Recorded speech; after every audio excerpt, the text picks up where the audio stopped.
So are you primarily working with business owners or like executives at companies or a mix of both, it sounds like? It's a mix of both. So the people who have traditionally come to me have been business owners themselves coming to me directly and looking for help because a lot of times, even though they might have a team, a small team, they're doing most of it. As you know, it's so many hats, so many demands on your time.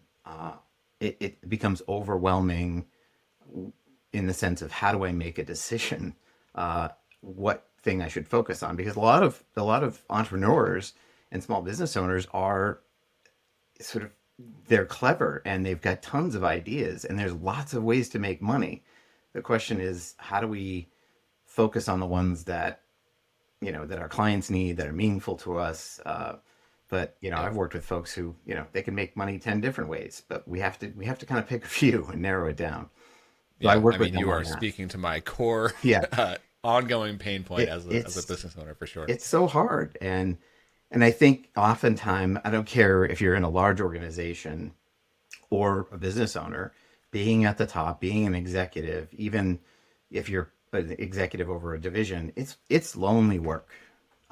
Even Hmm. if you have a supporting cast, but when it comes to thinking through, taking the time to stop and think through the decisions that you're making on a weekly basis or monthly basis, whatever that might be, is really hard but useful to do. And to have a partner to kind of vet those decisions through or think through those decisions.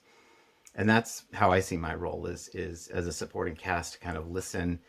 And I I actually do a lot of my coaching not on video but just audio. My brain is I'm Hmm. an auditory processor. So Yep. as I'm I listening, hear that a lot from many coaches, kind of yeah, using just audio only. Yep.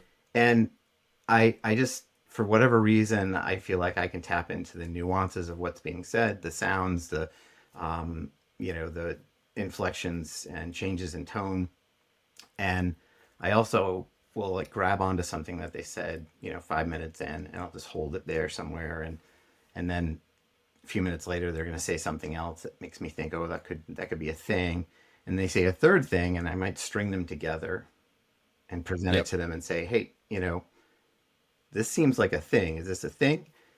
And a lot of times, yeah, the answer is yes, it's a thing.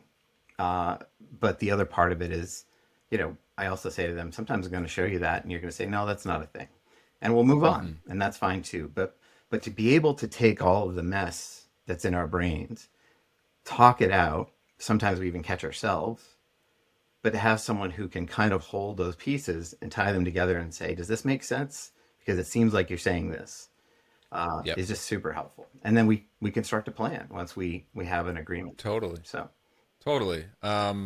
Just to kind of touch on the audio only thing again, mhm. it's interesting that you brought that up. I mean, it is a pattern that I see with a lot of coaches and their clients, really using just the audio only options on tools and things like that.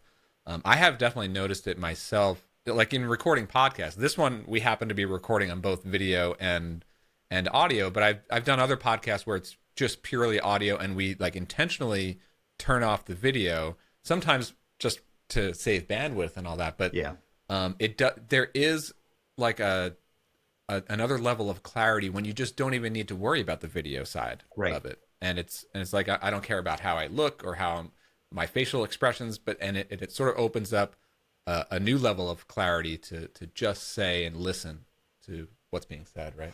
Well, for me, it's also, I know that for years we've been told that so much of communication is nonverbal, right? And that has just, it's almost a heavy weight for me to bear because then I'm kind of splitting my attention between what's being said and the body language a little bit. So it forces Mm-hmm. my brain to focus on two separate things almost.